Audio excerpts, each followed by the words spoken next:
ലോക police ചമയുന്ന America നടത്തുന്ന സൈനിക നീക്കങ്ങൾ പലപ്പോഴും സമാധാനമല്ല, അസ്ഥിരതയാണ് വിതയ്ക്കുന്നത് എന്നതിന്റെ തെളിവുകളാണ് ഇപ്പോൾ പുറത്തു വരുന്നത്.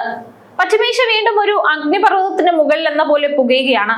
നേരത്തെ തന്നെ ഇറാനെ ആക്രമിക്കരുതെന്ന് അമേരിക്കയ്ക്ക് മുന്നറിയിപ്പ് നൽകിയിരുന്നതാണ് ഗൾഫ് രാജ്യങ്ങളായ UAE, Saudi Arabia, Qatar, Oman തുടങ്ങിയവർ.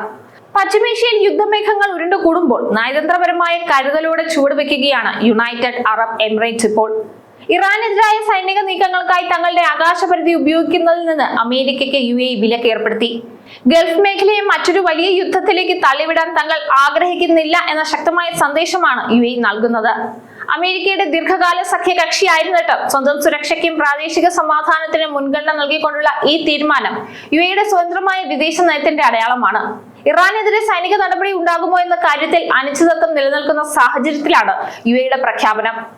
അമേരിക്കയുടെ ഏറ്റവും വിശ്വസ്തരായ സഖ്യകക്ഷികളായ UAE ഇത്തരമൊരു നിലപാട് സ്വീകരിച്ചത് വൈറ്റ് ഹൗസിനെ ഞെട്ടിച്ചിട്ടുണ്ട്.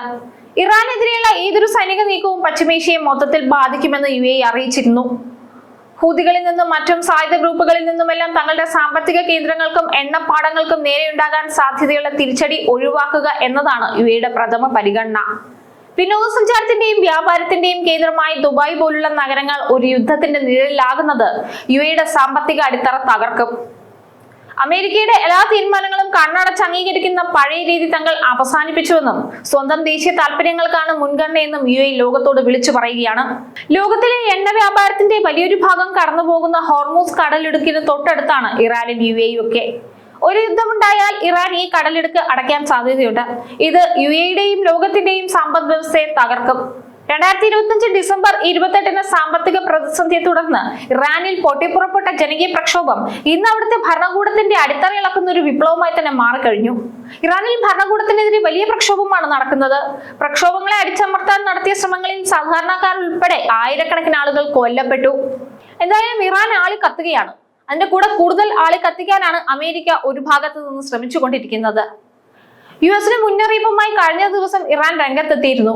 തകർന്ന വിമാനങ്ങൾ ഒരു വിമാനവാഹിനി കപ്പലിൽ കിടക്കുന്നതിന്റെ ദൃശ്യത്തിനൊപ്പം കാറ്റ് വിതയ്ക്കുന്നവർ കൊടുങ്കാറ്റ് കൊയ്യും എന്ന് ടെഹ്റാനിലെ പ്രധാന പ്രദർശന ബോർഡിൽ എഴുതിയിരുന്നു.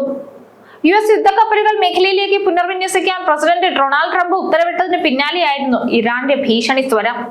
ഗൾഫ് രാജ്യങ്ങളുടെ താക്കീതുകൾ അവഗണിച്ച് ഇറാനെതിരെയുള്ള സൈനിക നീക്കങ്ങളുമായി മുന്നോട്ട് പോകുന്നത് അമേരിക്കയുടെ ധാർഷ്ട്യമാണ്. വിയറ്റ്നാം മുതൽ അഫ്ഗാനിസ്ഥാൻ വരെ തങ്ങൾ ചെന്നിടത്തെല്ലാം നാശവും അരാജകത്വവും മാത്രം അവശേഷിപ്പിച്ച ചരിത്രമാണ് അമേരിക്കയ്ക്കുള്ളത്. UAEയും സൗദിയും പോലുള്ള രാജ്യങ്ങളുടെ ആകാശപരിധിയും മണ്ണും സ്വന്തം യുദ്ധ താല്പര്യങ്ങൾക്കായി ഉപയോഗിക്കാൻ ശ്രമിക്കുന്നത് ആ രാജ്യങ്ങളുടെ പരമാധികാരത്തിലേക്കുള്ള കടന്നുകയറ്റമാണ്. മേഖലയിലെ സുരക്ഷിതത്വത്തെക്കാൾ തങ്ങളുടെ ആയുധ കച്ചവടത്തിനും രാഷ്ട്രീയ മേധാവിത്വത്തിനുമാണ് അമേരിക്ക എക്കാലവും പ്രാധാന്യം നൽകുന്നത്.